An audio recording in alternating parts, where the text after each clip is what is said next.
मध्य प्रदेश के भोपाल के अमरेई संजय नगर में धर्मांतरण का खुला खेल चल रहा है, जिसकी भनक बजरंग दल कार्यकर्ताओं को लगी तो उन्होंने पुलिस थाने का घेराव कर जोरदार प्रदर्शन किया। इस मामले में पुलिस ने शिव कुमार, रचना गोस्वामी, प्रियंका समेत 4 लोगों को गिरफ्तार किया। सभी पर धर्मांतरण के लिए मजबूर करने का आरोप है। पुलिस ने चारों के खिलाफ संजय नगर में रहने वाले 27 साल के अमित केवट की शिकायत पर केस दर्ज किया है। पुलिस ने आरोपियों के कब्जे से धार्मिक किताबें, पर्चे और स्लोगन लिखे बोर्ड बरामद किए हैं। उसको लेकर एक रिपोर्ट है, वो आपको दिखाते हैं।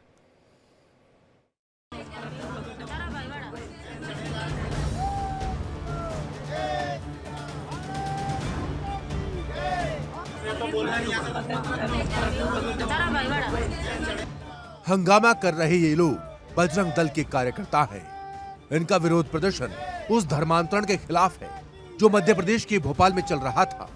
बाग सिमनिया थाना इलाके के अगुराई में एक घर में खुले आम धर्मांतरण का खेल चल रहा था, जिसकी भनक बजरंग दल के कार्यकर्ताओं को लगी तो उन्होंने हंगामा शुरू कर दिया।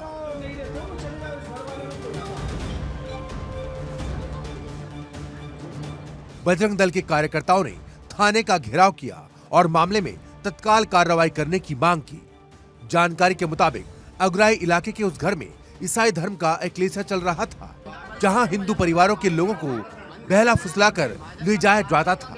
दावा किया जाता था कि उनके परिवारों के सब दुख दूर हो जाएंगे, प्रभु यीशु उनके सब दुख हर लेंगे। लोग अपने दुखों को दूर करने के बहकावे में आकर एक्लेसिया में जाने लगे, जहां ईसाइयों के पास्टर यानी धर्मगुरु ने करीब 40 हिंदू परिवारों को लालच देकर उनका धर्मांतरण कराने की कोशिश की। इन परिवारों में ज्यादातर आदिवासी परिवार थे।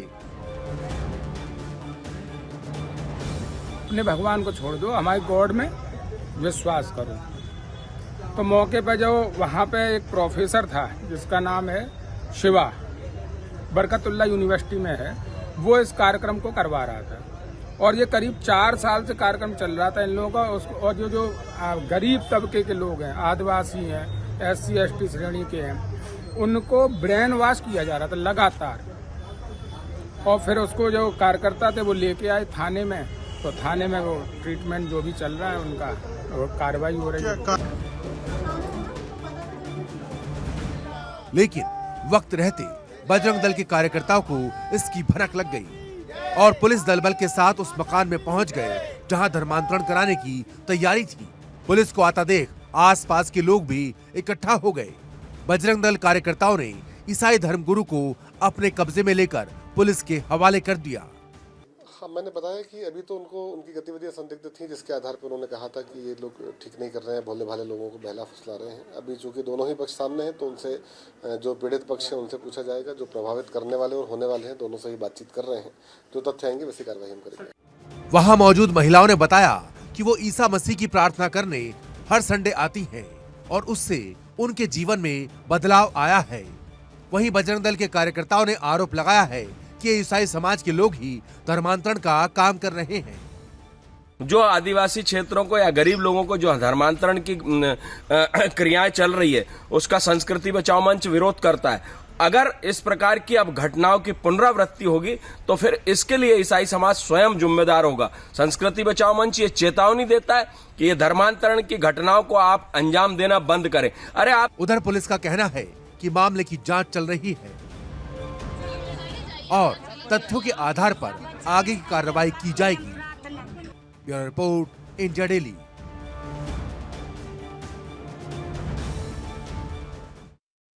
धर्मांतरण के खेल पर बातचीत करने के लिए हमारे साथ 2 खास मेहमान हैं। हमारे साथ मुक्ता पाठक जी हैं, स्टेट हेड हैं MP की, और हमारे साथ अमितोष पारिक जी हैं, प्रवक्ता है विश्व हिंदू परिषद के। सबसे पहले मुक्ता पाठक जी, मैं आपके पास आना चाहूंगा। मुक्ता जी, जो शुरुआती जांच हुई है, क्या इस बाबत कोई सबूत मिला है कि जो धर्मांतरण कराया जा रहा था उसमें किसी तरह का लालच दिया जा रहा था?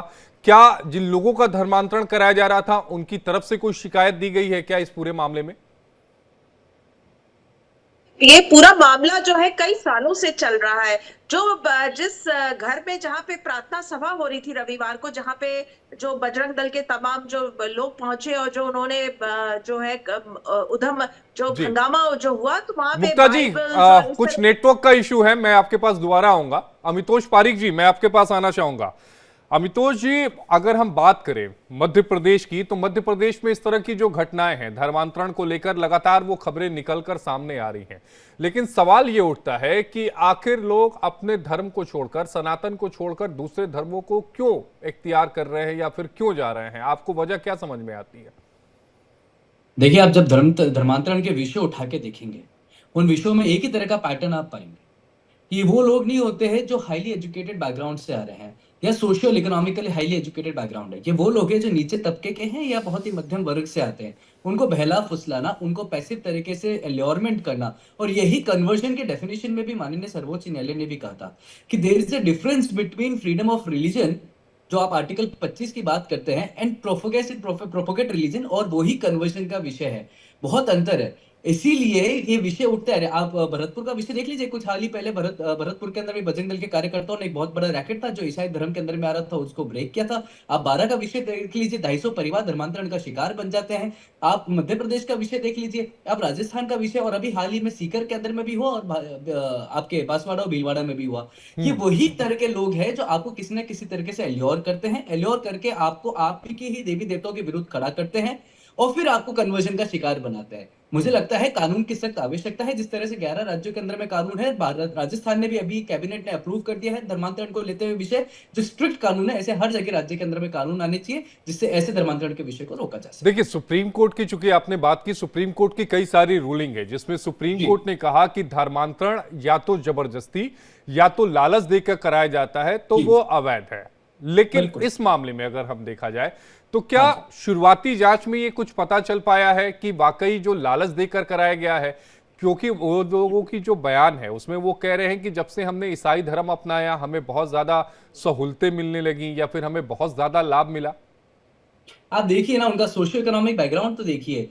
कभी आटे का लालच देना, कभी 15,000 नौकरी का लालच देना, कभी किसी तरह से बच्चों की पढ़ाई का लालच देना, ये सब तरह के पैसिव एल्योरमेंट है, मैं जिसे एक टर्म कहता हूं। और जो पैसिव एल्योरमेंट होते हैं तो जिसको नीड होती है वो ही इन तरह के रैकेट के अंदर में फंसता है। बाद में वो ही किसी न किसी तरह से वापस घर वापसी करता है। जितने ज्यादा धर्मांतरण हुए हैं उसमें आप देखेंगे कि रेशियो जो घर वापसी हुए हैं उसका ज्यादा है। ऐसा क्यों है भाई? ऐसा इसीलिए है क्योंकि एक तरफ तो आप एल्योर हो जाते हैं, लेकिन जब वहां पे आपको सत्यता और सच्चाई पता चलती है वहीं पे आपको ब्लैकमेलिंग होती है और वापस से आप आते हैं। तो मुझे लगता है कि कानून इसके लिए बहुत सख्त है और इसमें जैसी जांच होगी, न्याय प्रक्रिया है और न्याय कानूनी प्रक्रिया है, जांच में सबका सब साबित हो ही जाएगा।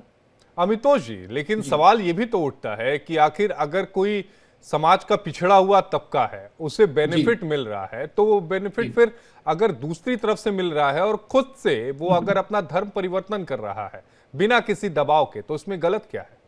धर्म परिवर्तन कोई शब्द होता ही नहीं सर। मैं आपको बताऊं, आप भारत का संविधान उठा के देख लीजिए। जब इतना ही अधिकार दिया होता तो धर्म परिवर्तन की डेफिनेशन भी दी होती है, रिलीजियस कन्वर्जन दे दिया होता, लेकिन वहां रिलीजियस कन्वर्जन नहीं दिया है। When we speak of article 25 of constitution of India, it says freedom of religion, profess, practice and propagate. There is no freedom to convert anyone into religion. And when we talk of history, लेकिन अगर article 25 देखें तो वो ये भी कहता है कि हर व्यक्ति को अपने अनुसार अपने धर्म को मानने की इजाजत देता है।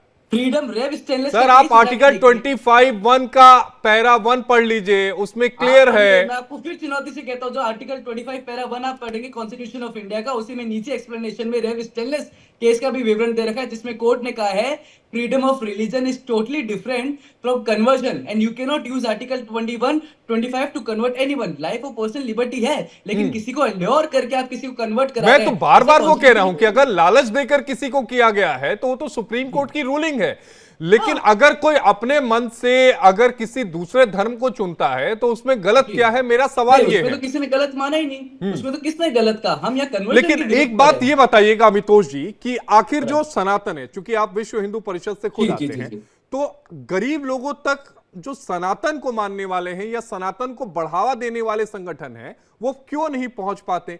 जो चीजें एक ईसाई संगठन कर रहा है, अगर वही चीजें विश्व हिंदू परिषद करने लगे या फिर सनातन के बड़े बड़े संगठन करने लगे तो इन लोगों को, जो समाज के पिछड़े धड़े हैं, इनको कन्वर्ट होने की जरूरत ही क्यों आन पड़ेगी अगर मान भी लिया जाए कि वो लालच की वजह से कन्वर्ट हो रहा है? तो देखिए, आप जाके जब विश्व हिंदू परिषद की गतिविधियों को देखेंगे तो आपको ये पता चलेगा कि धर्म जागरण के लिए और धर्म प्रसार के लिए, सामाजिक समरसता को बनाने के लिए विश्व हिंदू परिषद बस्तियों बस्तियों में जाता है, उन परिवार से मिलता है, फ्री कैंप्स लगाता है, मेडिकल कैंप्स लगाता है, उनके लिए एजुकेशन की व्यवस्था भी करता है, उनके लिए देखभाल करता है, समरसता की बात करता है। लेकिन अगर किसी तरह से कोई समरसता का भाव न जगता हो और किसी तरह से अलॉरमेंट का शिकार बन जाता है, उसके लिए कानूनी प्रक्रिया, उसमें विश्व हिंदू परिषद फिर लड़ता भी है। आप देखेंगे जितने भी कन्वर्जन के केसेस आ रहे हैं, फॉल्स प्रोपेगेंडा के केसेस आ रहे हैं, अलॉरमेंट के केसेस आ रहे हैं, लैशियस अलॉटमेंट आ रहे हैं, वहां आप विश्व हिंदू परिषद के बजरंग दल के कार्यकर्ताओं ने न्यायपालिका से मांग करते हुए उनको वापिस से घर वापसी कराई है या धारा कराई। आप देखिए, अगर वो शिकार नहीं बन रहे होते तो एफआईआर ही क्यों करा रहे होते, शिकायत ही क्यों करा रहे होती, वो ही शिकायत करता है जो अलॉटमेंट का पार्ट बनता है।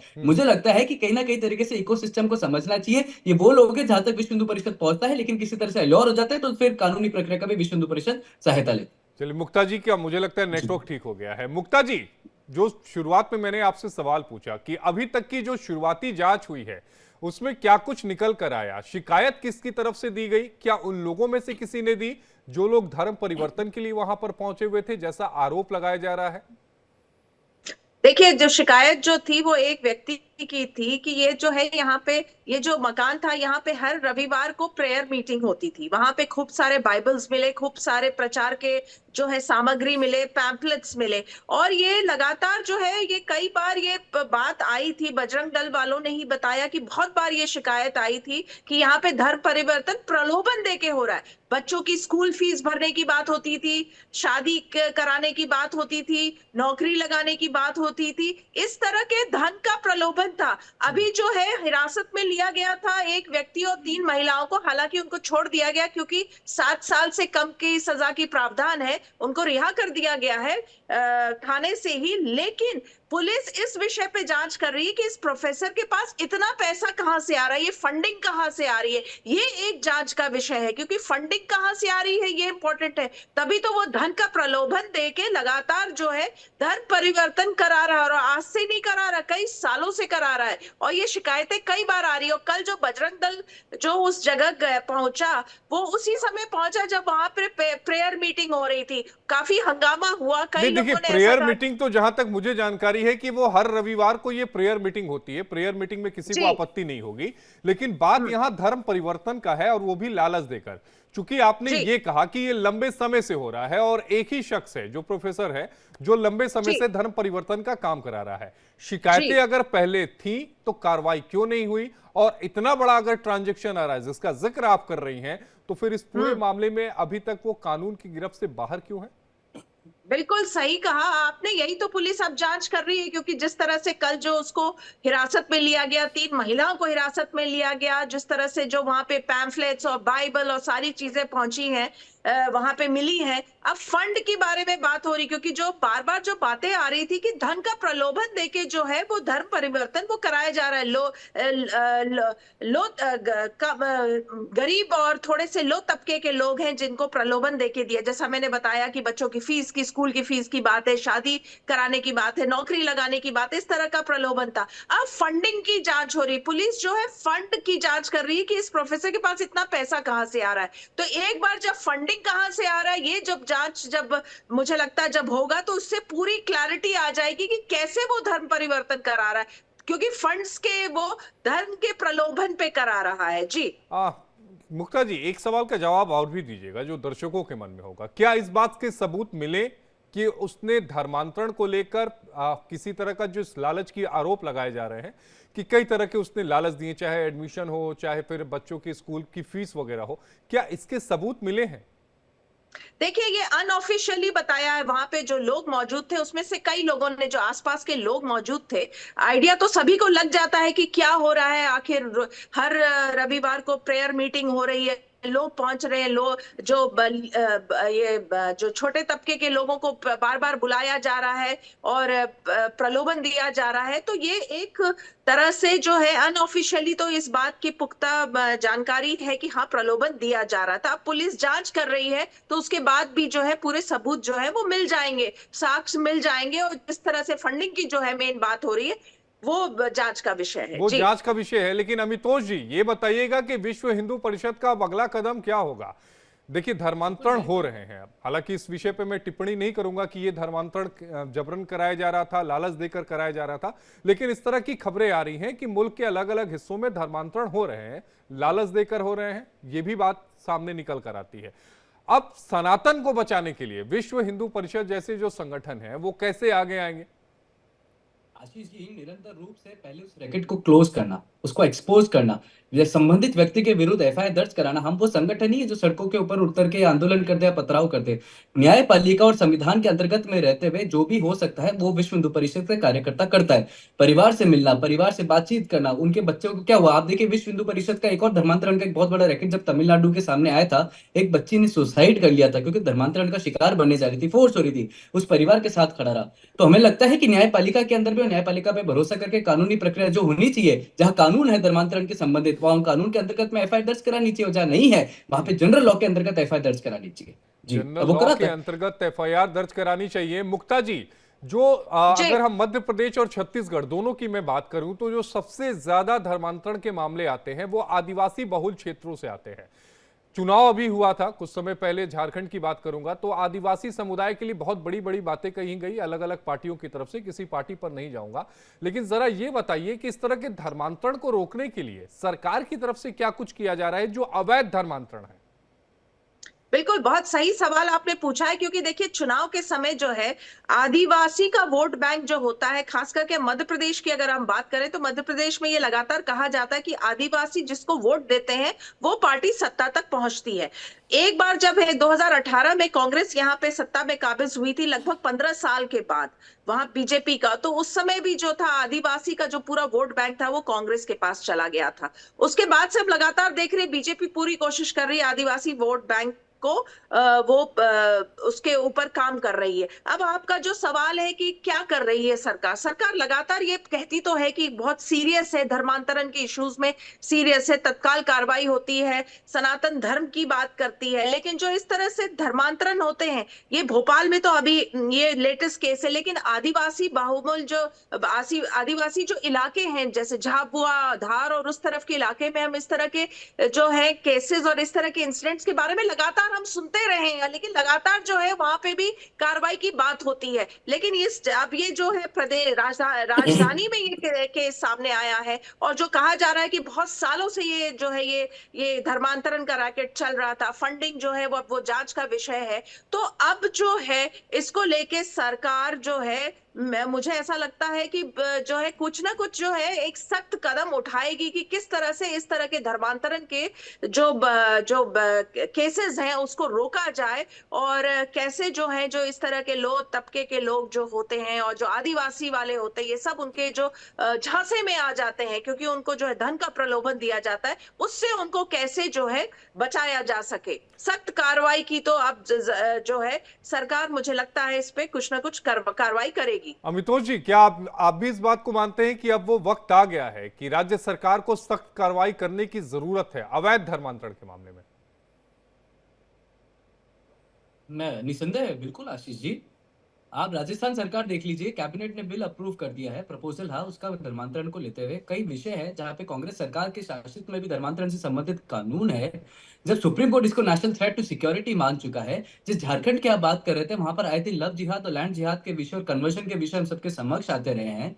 मुझे लगता है इस देश के अंदर में freedom of religion, profess, propagate और प्रैक्टिस की सबको राइट है, लेकिन किसी को धर्मांतरित करा देना, वापिस से एल्योर कर देना, मुझे लगता है उसका किसी को राइट नहीं है, और वही संविधान ने इसकी कोई डेफिनेशन भी नहीं दी है। इसीलिए जनरल लॉ जहां है वहां सजा कम है, लेकिन इसके लिए एक स्पेशल लॉ आना चाहिए और स्पेशल लॉ लाके सख्त सख्त सजा करनी चाहिए।